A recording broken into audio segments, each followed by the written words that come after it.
Assalamualaikum warahmatullahi wabarakatuh. From the class of Ma'am Nurhanida Madale, Survey of Issues in Philippine Education, my name is Norainam Ansari. So, I am assigned to report the Part 2 of Module 3, Lesson 1, Curricular Programs from Preschool to Graduate School Level, focusing on the policies, issues, and problems.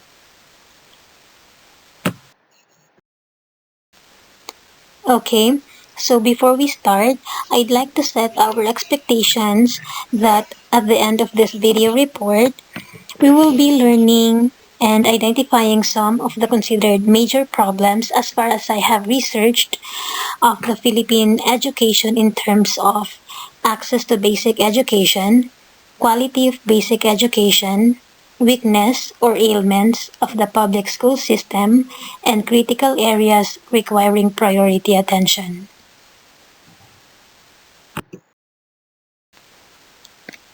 And aside from that, we should also be able to determine the issues and policies on access to quality education, decentralization of educational management, legislated educational reform, deregulation of private school, and educational innovation.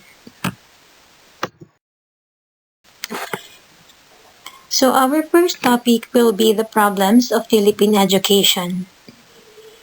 Problems were always part of the Philippine education operation. One of the problems besetting the modernized education system are those that pertain to the children's access to basic education. Yet,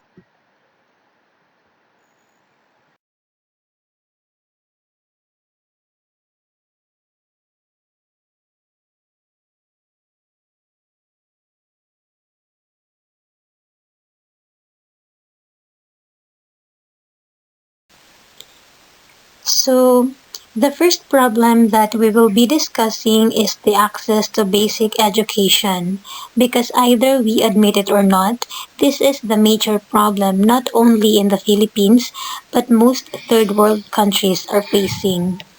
What the Philippine educational system continuously encounters as a major issue is the affordability of education. A big disparity in educational achievement is evident across various social groups. Socio-economically disadvantaged students, otherwise known as students who are members of high and low-income poverty-stricken families, have immensely higher dropout rates in the elementary level. Additionally, most freshman students at the tertiary level come from relatively well-off families.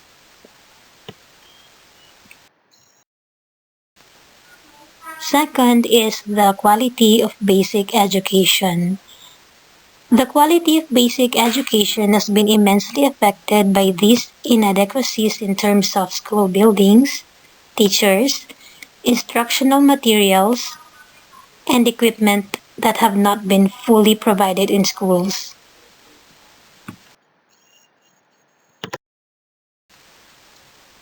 So it is said that achievement levels in elementary and secondary education fall below standard. The possible causes of poor quality of education are traceable to reduction in the contact hours for academic subjects under the new elementary and secondary curricula, poor quality of instruction owing to the poor student input to teachers' education program. So in continuation, pedagogical processes or student-teacher interaction in classroom is generally characterized by one-way flow, where teachers delivers the lesson. Unqualified teachers to teach subjects outside their areas of specialization, and centralized system of academic supervision and management discourages innovations and initiatives at the school level. We all know that training and preparation, lack of support, and challenging work conditions were cited other main reasons why teachers leave the profession. Thus, unqualified teachers may have chosen childhood education as a safe option to ensure that they have an income. These kinds of teachers have no passion for their craft, Let's admit that this is a fact. And because of that, the quality of education provided by those teachers are questionable.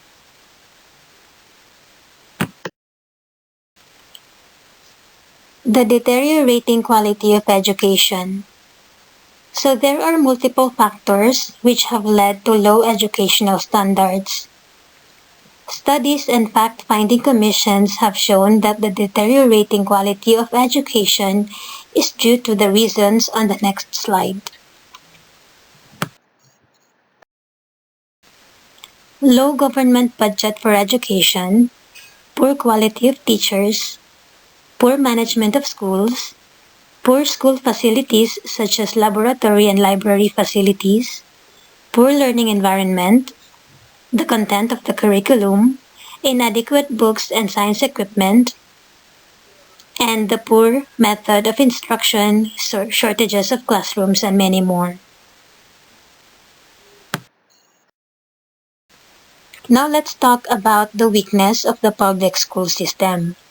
The quality of the Philippine education is continuously declining in terms of basic education failure to, first, teach the competence the average citizens need to become responsible, productive, and self-fulfilling.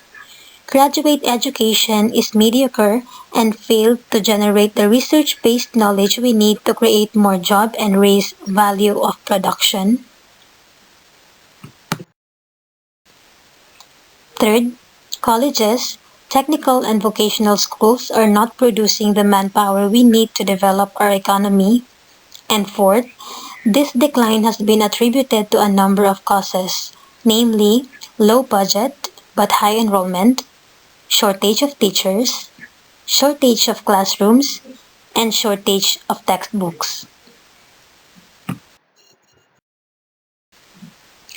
So we are very much familiar about the low budget but high enrollment. Although budgetary priorities was given to education sector, such budgetary increases in the last few years were not enough to address the influx or spoiling enrollment in the basic education levels. The classroom shortage. Instead of decreasing classroom shortage, the past 3 school years witnessed an increasing demand for classrooms, where the situation is even worse in some remote areas. So before pandemic, classroom shortage has grown an alarming 63%. This implies that old school buildings are rapidly deteriorating while the government is not providing new ones.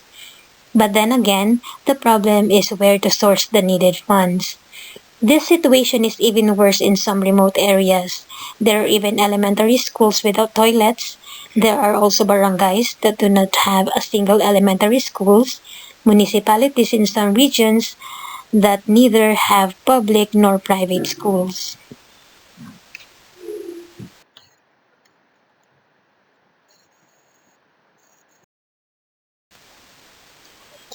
Shortage of teachers.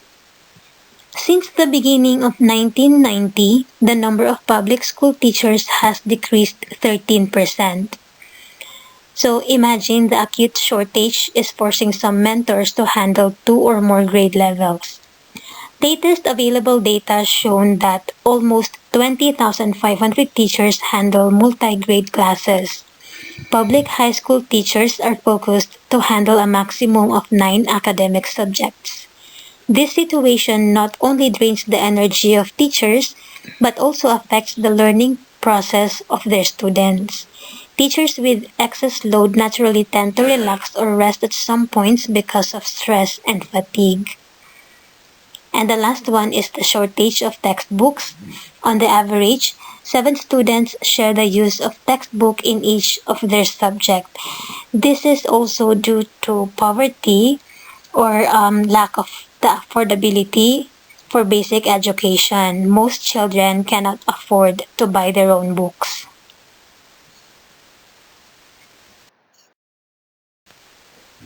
Now, this is a perennial problem that is besetting the education system. The critical areas requiring priority attention. This is mainly the underinvestment in education. This situation has been brought about by increase in the education budget that was not sustained in the succeeding 3-year period. Real per capita expenditures declined.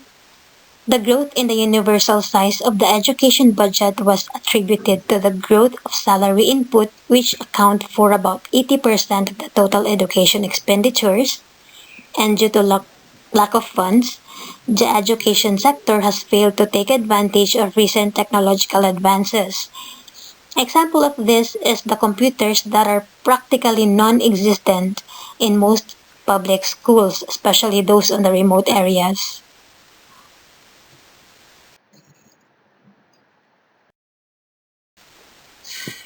So next, we will be talking about the existing issues and policies in our current education system. I will also state some of the policies that we are currently implementing to improve the access to and quality of basic Philippine education. Most of the policies that I will be discussing here were created and arose from the issues experienced by the Philippine constituents. I know that most of you are already familiar with this, so please let me know if there are conspiracies that I might have incorporated.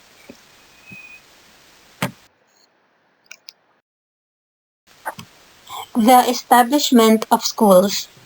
Between 1992 and 1996, the number of rural barangays without elementary schools was reduced from 6,019 to 4,231, while the number of incomplete elementary schools was reduced from 6,139 to 2,569. At the present, out of the 75 municipalities without public or private high school in 1992, there are only 26 municipalities remain without a secondary school. So in accordance with the Constitution mandate to make the basic education accessible to all, the governance of basic education adopted a priority program of establishing elementary schools in barangay without elementary schools and the establishment of high schools in municipalities without high schools.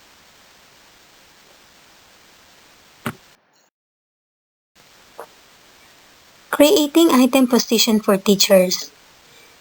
In 5 years span, more than 50,000 items were provided to address the problem of teacher shortage. Creating item position for teachers stood at more than 11,000 to meet enrollment increases. With thousands of new teaching positions authorized back in time, even a backlog of more than 4,000 teachers remained. The Social Reform Agenda, or SRA. The SRA is a package of intentions that Philippine government is implementing to improve the welfare of the disadvantaged groups and facilitate their early integration into the political and economic mainstream. This consists of, first, the access to quality basic education, and second, the asset reforms and sustainable development of productive resources and access to economic opportunities. The governance of basic education is the local agency to work towards the fulfillment of reform commitments in collaboration with the local government.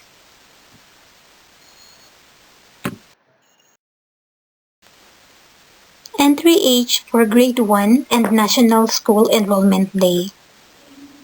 In early years, the entry age for Grade 1 was reduced from 7 to 6 years old, thus increasing the number of entering Grade 1 pupils.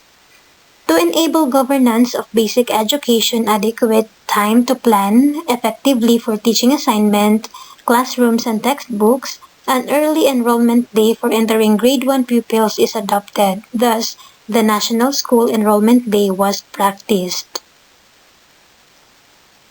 Education for All, or EFA. The four goals of EFA Plan of Actions are early childhood care and development, universalization of quality primary education, continuing education, and eradication of illiteracy. Alternative non-formal education delivery schemes were developed and implemented for selected cultural communities.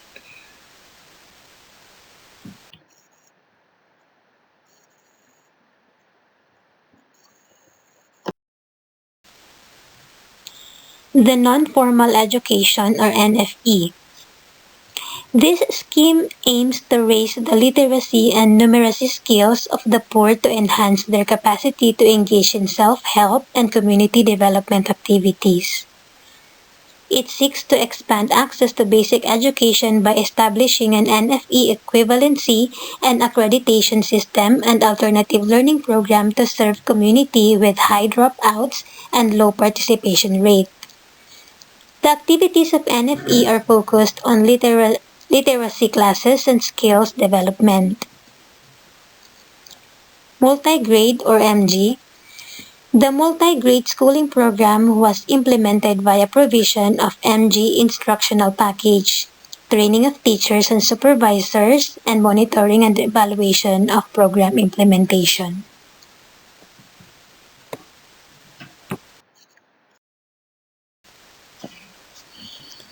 The Third Elementary Education Project or TEEP. This project is now being implemented in 14 of the 26 provinces identified as part of the SRA.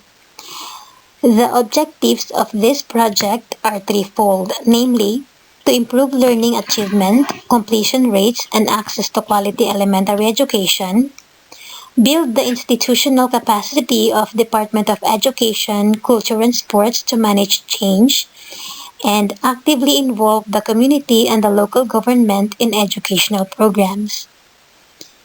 The TEEP begins with capacity building program at the provincial and divisional levels to equip local DECS officials with skills to implement decentralized education administration and school empowerment. This is followed by the formulation of DEDP, a work and financial program which identified activities or an intervention to be done by stakeholders like PTAs, SAs, NGOs, and LGUs. Financial assistance is provided by the TEEP once work program is approved. DEDPs consists of several interventions like INSET for stakeholders participants, school improvements and innovation of facilities or SIIF, and the school building program SBP involving LGUs.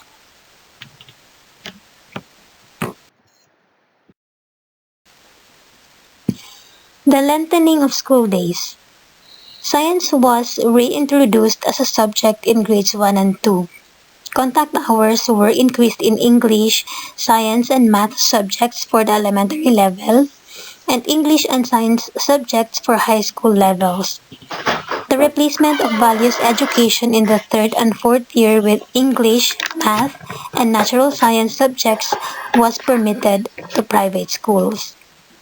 The number of school days was increased from 185 to not more than 220 days. The educational testing. To facilitate the re-entry of out-of-school youth to the formal school system, DCS administers the Philippine Educational Placement Test or PEPT every year.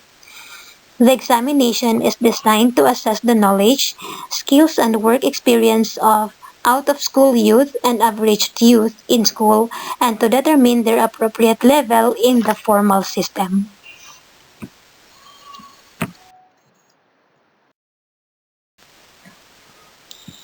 The Regional Science High School and new science curriculum.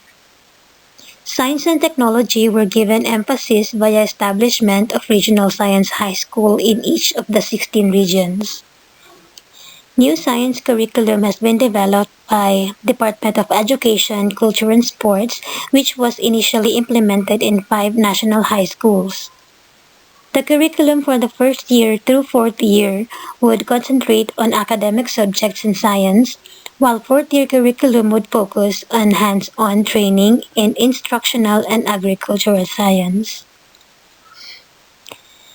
National Elementary Achievement Test, NEAT, or National Secondary Achievement Test, NSAT. Then the NEAT was administered beginning school year 1993 to 1994, and the NSAT was conducted starting school year 1994 to 1995. The SEDP. This was an ADB-funded secondary education project completed in 1955. It provided a total of 675 school buildings and furniture packages to various high schools nationwide and distributed 32.69 million copies of textbooks and instructional materials. Another project is underway, which is the SEDIP. This project is seen as a single intervention in the 10-year basic education cycle covering secondary education in disadvantaged provinces.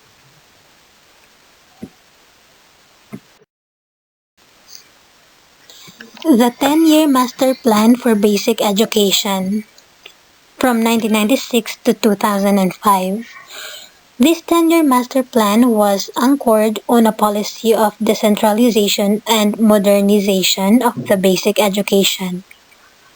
An initial step towards the modernization thrust was the setting up of a Center for Education and Technology, or CET, at the DEC's central office in June 1996. The functions of the CET revolve around the review and development of multimedia instructional materials, curriculum development using multimedia, and conducting training programs. A Model School of the Future, SOF, was set up at the CET, and the SOF is different from a typical high school in terms of the use of more instructional interventions using multimedia technology and the shift in the role of teachers from provider of information to facilitator of learning. The Dropout Intervention Program. These interventions employed in this program include the provision of multi-level learning materials, parent-teachers partnership, school feeding, provision of school supplies for selected pupil beneficiaries in order to reduce dropout and improve achievement in elementary schools.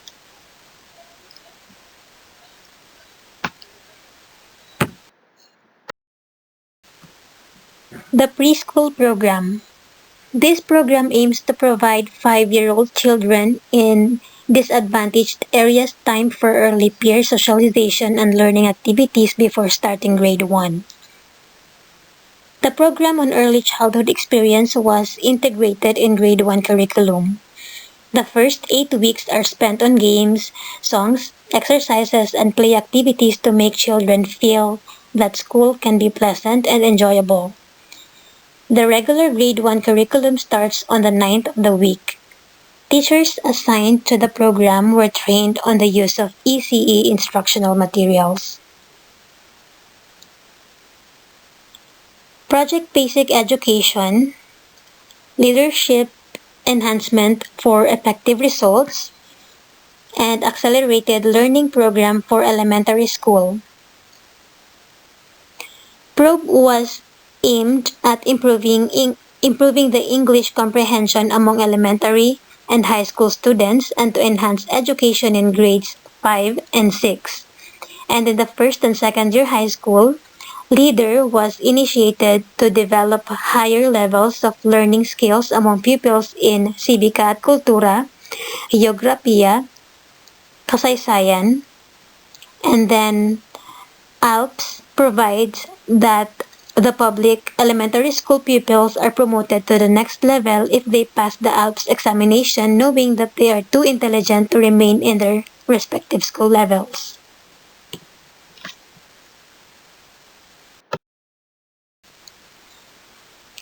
Physical education and school sports and health and nutrition.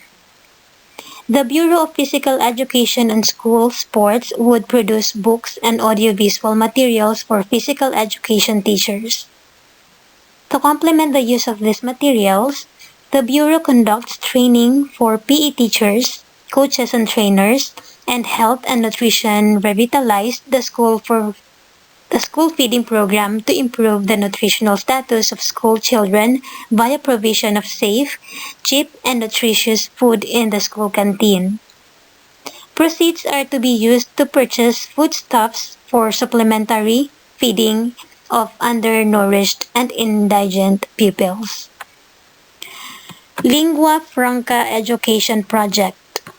DCS Secretary Andrew Gonzalez announced that this Lingua Franca education project will replace English with Filipino and three other major dialects as a medium of instruction in elementary schools starting June 1999 to 2000.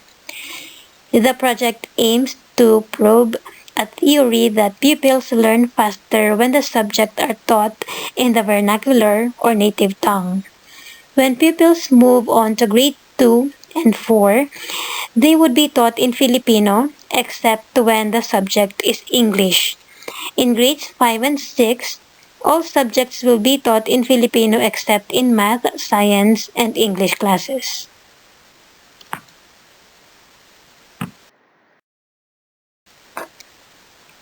Decentralization of educational management.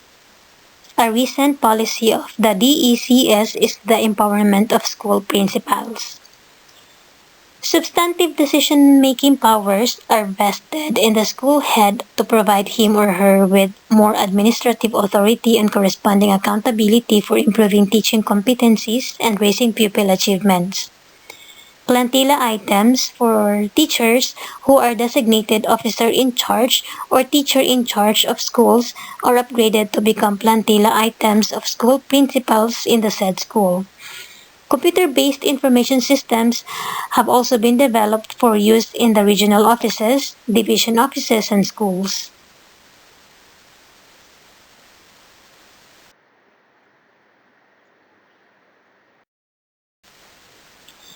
So the above mentioned are some of the policies that were created based on the issues experienced from the problems of basic education in the Philippine system. And next up, I will be providing a quick summary or side notes from the issues and policies improving access to and quality of basic education.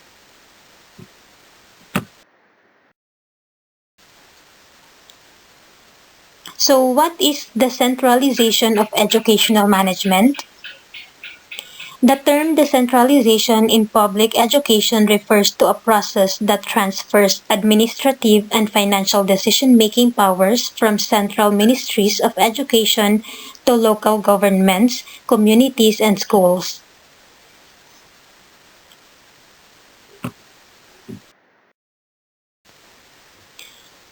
The legislated educational reform. K-12 extends compulsory schooling to grades 11 and 12, adding 2 years to secondary school and makes secondary education compulsory. Prior to its implementation, the Philippines was the only country in Asia and one of the only few in the world to have a basic education system of just 10 years.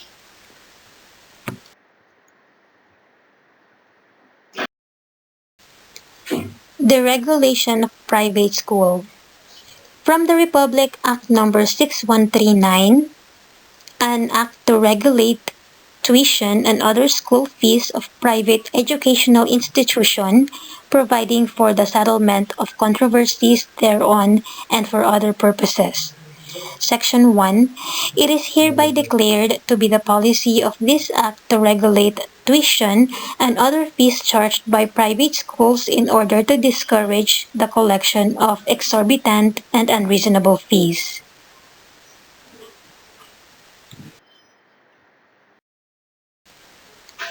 And Section 2 of the Republic Act 6139, within the limits and under the circumstances set forth in this Act, the Secretary of Education shall have the authority to regulate tuition and or other school fees that each private school, college, university, or any other educational institution as defined in Act numbered 2706, including nurseries, and kindergarten schools may impose.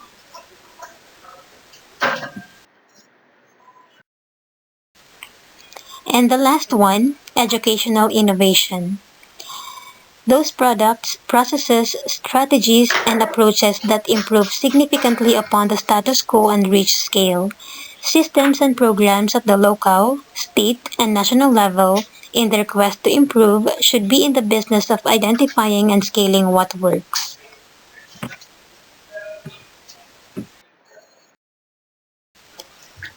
So that was the end of my report. Thank you so much for watching and learning with me. Bye bye.